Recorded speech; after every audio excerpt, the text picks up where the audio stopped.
Baik, Assalamualaikum warahmatullahi wabarakatuh. Perkenalkan, nama saya Nabila Zahra dari kelas 2 SIC. Pada video kali ini saya akan menjelaskan lanjutan progres dari proyek saya, yaitu kebencanaan dan juga tanggap darurat dari Bina Desa. Nah, jadi untuk pembahasan pada video kali ini itu mengenai partial view, penggunaan partial view, dan juga saya menambah satu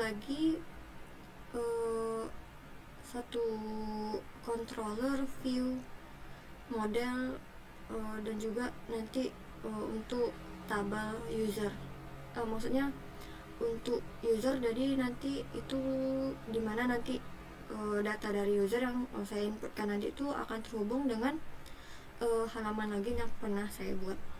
Jadi langsung aja, yang pertama kali itu kita start dulu Aragonnya, kemudian kita ke VS Code-nya. Nah, ini dashboard yang udah kita buat yang saya buat sebelumnya. Nah, jadi untuk penggunaan partial view ini contohnya seperti pada folder layout ini. Nah, jadi sebelum membuat partial view-nya itu kita buat dulu folder layout-nya, dimana di sini udah ada dua folder lainnya. Pertama itu untuk halaman guest, dan juga satu lagi itu untuk dashboard-nya admin. Nah, jadi contohnya itu terlihat seperti ini. Nah, jadi langsung saya praktekkan aja. Ini ada beberapa file yang belum saya partial view kan, itu ada di kejadian. Nah, di sini. Nah, jadi pada partial view ini kita tuh pertama-tama kita tandai dulu mana yang codingan yang bersih, yang untuk navigasi bar, mana yang untuk main kontennya, dan mana yang untuk footernya, atau bahkan mana yang untuk CSS-nya. Yang ini contohnya ini untuk CSS. Jadi sini kita tandain dulu CSS. Nah, di sini dan berakhir di sini and CSS. Nah, jadi partial view itu gunanya untuk agar kita tidak perlu mengulang-ulang membuat kode-kode yang baru. Tiap kita buat satu file lagi, kita buat lagi kode yang barunya. Nah, itu tidak perlu karena seluruh kode-kode tersebut udah kita buat satu folder yang berisi seluruh kode-kode yang kita buat dan bisa digunakan untuk file-file lainnya. Nah, jadi untuk file-file di sini itu udah masuk ke dalam file app.blade.php. Nah, ini jadi saat kita misalnya ini kita hapus, jadi untuk slide main content itu kita hapus aja. Jadi di sini langsung kita extend di sini kita arahkan ke folder layout ke guest. Jadi di sini layout.guest, dan kita masuk ke yang app tadi karena dia yang mencakup seluruh kode-kode yang ada. Kemudian kita tambah lagi sectionnya terus konten. Kemudian ini kita hilangkan aja, ini kita end section, jadi biar nanti kode atau tampilannya nanti tidak kacau balau. Nah, jadi konten itu berasal dari ini.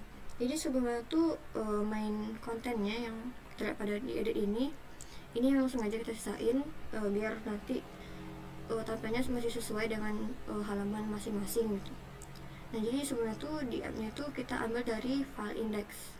Nah, jadi untuk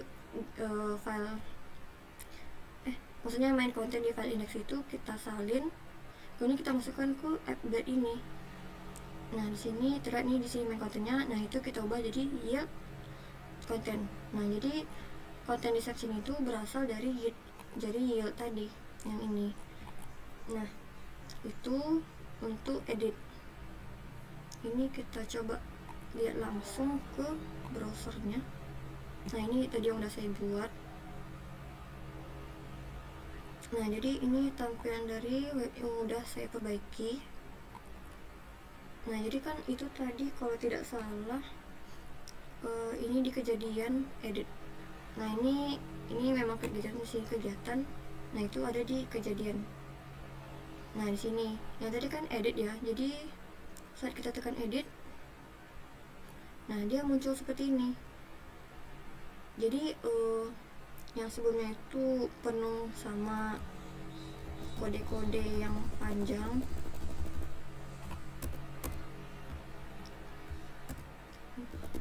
Nah, jadi awal dari kode-kode panjang seperti ini kita persingkat. Jadi seperti ini, dan halaman dari kode-kode yang tadi masih tetap muncul seperti ini. Nah, itu untuk yang editnya. Kita dulu. Nah, itu untuk yang edit. Nah, untuk create-nya ini udah kita coba lihat, ini juga masih tetap muncul dan sesuai dengan saat sebelum kita lakukan extend dan juga section pada codingannya. Itu untuk di kita periksa dulu. Nah, ini lagi satu lagi yang di show untuk menampilkan detail dari kejadian bencana yang ini. Nah, ini tuh kita coba ubah lagi. Ini udah kita tandain. Jadi pokoknya setiap kita mau melakukan extend itu kita sisakan aja bagian main kontennya agar tampilannya masih tetap sama gitu. Jadi ini kita arahkan ke layout, guest, folder guest, kemudian file add. Nah, di sini kita tambahkan section, kasih tanda petik, kemudian konten. Jadi untuk ini konten. Jadi untuk footer dan kode-kode lainnya selain dari main konten itu cukup dihapus aja, karena itu udah langsung masuk ke dalam guest app tadi. Jadi yang app ini tuh ini udah mencakup dari file CSS, footer, sampai navigasi bar. Jadi ini untuk kita end lagi biar tidak kacau ya tampilannya. Nah, ini udah, jadi kita lihat detailnya. Nah, halamannya akan tetap sama seperti saat kodenya masih banyak gitu, masih codingan manual gitu aja. Nah, itu untuk di kejadian. Nah, itu contoh dari penerapan partial view-nya.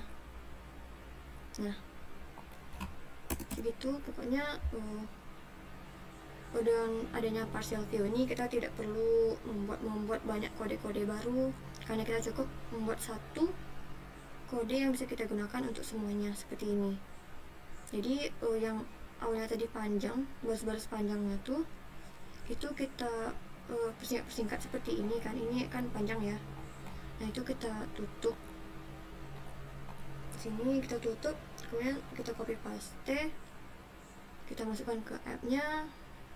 Atau misalnya kayak tadi kan udah saya tandain ada navigasi bar, ada footer. Nah, jadi navigasi bar tadi itu masuk ke file navbar ini. Untuk JavaScript masuk ke JS, yang footernya masuk ke footer, terus sama yang bagian CSS yang panjang itu masuk ke ini. Nah, jadi dari semua ini itu dipanggil lagi di app-nya.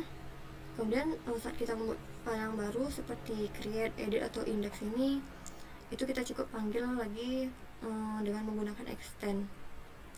Nah, jadi segitu untuk partial view-nya.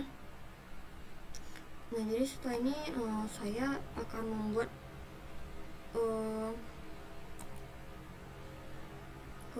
sebuah modul baru yang namanya user.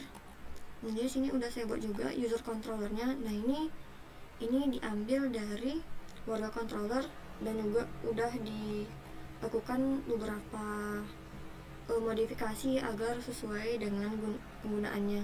Jadi di sini indeksnya udah ada. Nah, jadi kita bikin variabel user. Nah ini user ini tuh berasal dari model yang udah langsung tersedia di VS Code-nya di sini. Nah jadi di sini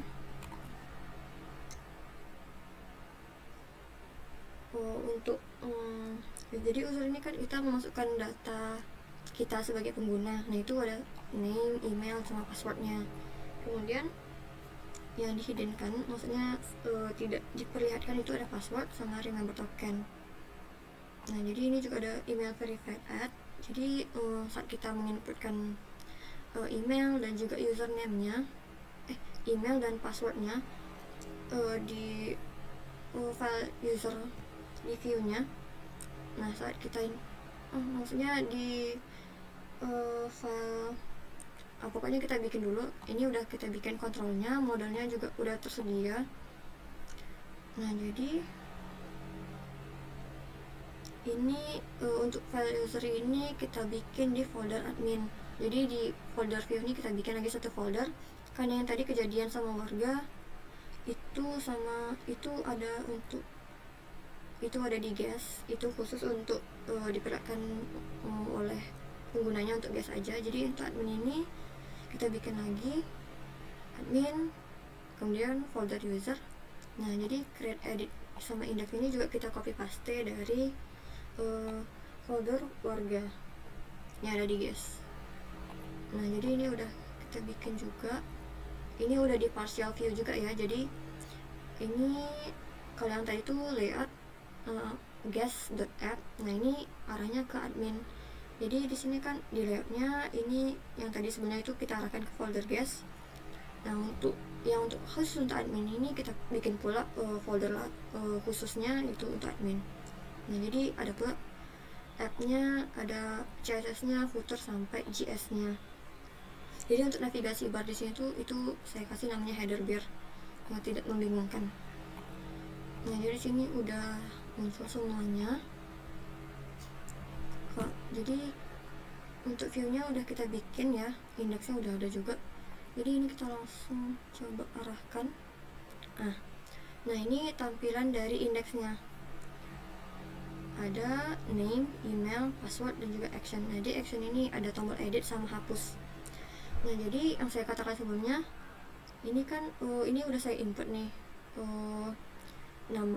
name, email, sama password. Nah jadi yang berpengaruh itu ada di penamaan email sama passwordnya. Jadi saat kita misalnya kita login lagi nih, nah jadi saat kita misalnya kita masukkan tadi emailnya MXC, kemudian passwordnya misalnya kita lupa nih passwordnya apa, kemudian kita langsung sembarang tekan aja sana. Nah itu nanti akan muncul error. Nah ini email atau passwordnya salah. Jadi ini kita masukkan yang benarnya adalah 123.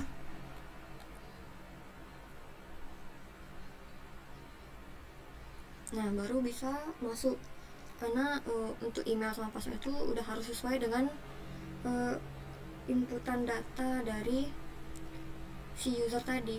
Jadi semisalnya itu kita hapus terus kita bikin ulang, itu masih bisa ya kalau untuk adminnya. Jadi yang untuk requirement dari passwordnya user tadi itu ada di function store. Jadi email sama passwordnya itu ini langsung kita arahkan itu minimal adalah untuk passwordnya minimal 8, terus ini sesuai dengan password yang kita inputkan, sama juga dengan emailnya. Nah jadi seandainya kita membuat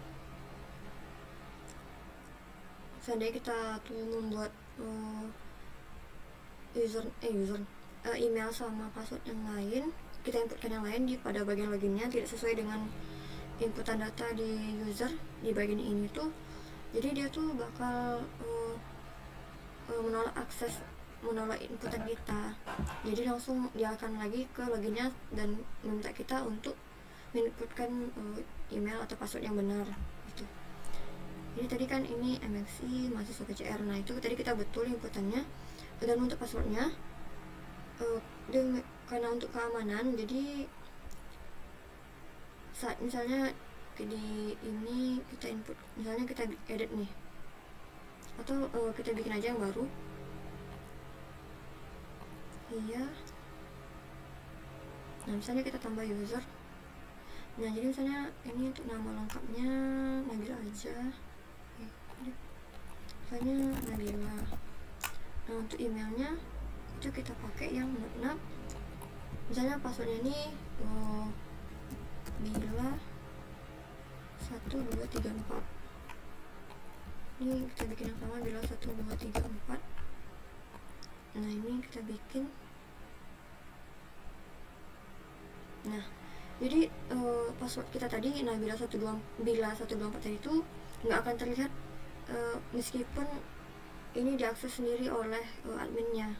Jadi cuma ada terlihat seperti kode-kode asing seperti ini, kode-kode dari gabungan dari tanda-tanda, huruf kapital, huruf kecil, sampai tanda lainnya. Jadi agar lebih safety gitu. Nah, jadi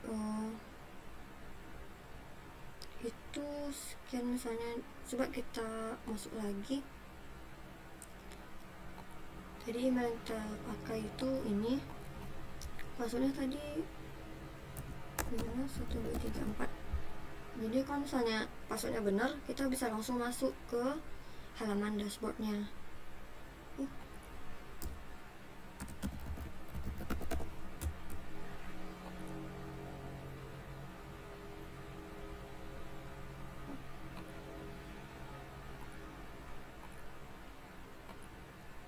Maaf sebelumnya, masukkan ya.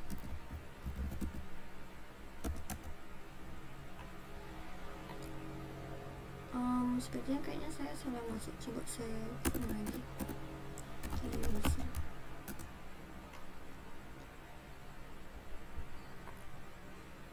Ini misalnya kita edit lagi. Misalnya Nabila 123.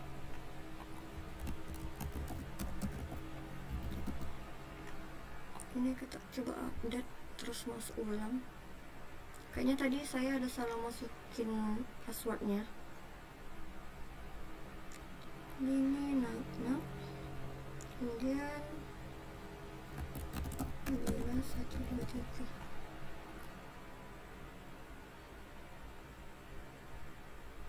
Baru bisa. Nah, jadi itu misalnya kalau misalnya ada kesalahan sedikit, misalnya typo atau misalnya kurang atau misalnya berlebih password yang kita masukkan, nah itu tadi seperti tadi dia akan langsung menolak inputan kita. Nah, jadi itu sekian dari saya, itu penjelasan mengenai partial view, pembuatan dari user controllernya. Itu menggunakan PHP Artisan Make controller ya, yang kode itu menggunakan kita biar kelihatan itu PHP Artisan Make controller. Kemudian user controller. Nah, jangan lupa buat nambahin resource-nya. Nah, itu untuk pembuatan dari user controllernya. Kalau untuk modelnya itu tidak perlu kita buat lagi karena memang tersedia langsung oleh VS Code-nya. Nah, setelah kita melakukan perubahan ini, kita tidak lupa untuk melakukan git add. Kemudian kita commit, misalnya penambahan partial view pada folder kejadian. Dan misalnya ini, kemudian kita enter aja. Coba kita git statusnya. Nah, ini ada satu commit, yaitu commit yang ini ya. Jadi itu langsung kita lakukan aja git push untuk menyimpan langsung ke repository kita, ke GitHub. Nah, jadi sekian penjelasan mengenai partial view dan juga user controllernya, yang dimana tadi terhubung langsung dengan halaman login Nah itu ada di, kalau nggak salah ada di sini.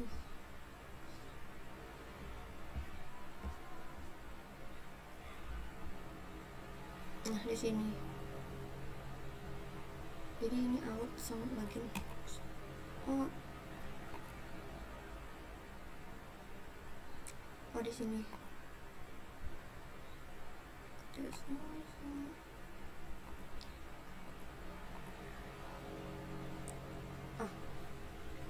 Nah di sini. Nah jadi yang login tadi itu langsung terhubung situ, dan untuk username sama dan yang lain-lain itu terhubung langsung ke form loginnya. Nah jadi sekian. Maaf jika saya ada salah penjelasan atau terlalu mengulang-ulang. Saya akan introspeksi diri lagi ke depannya. Jadi mohon maaf jika ada kesalahan kata maupun penjelasan. Assalamualaikum warahmatullahi wabarakatuh.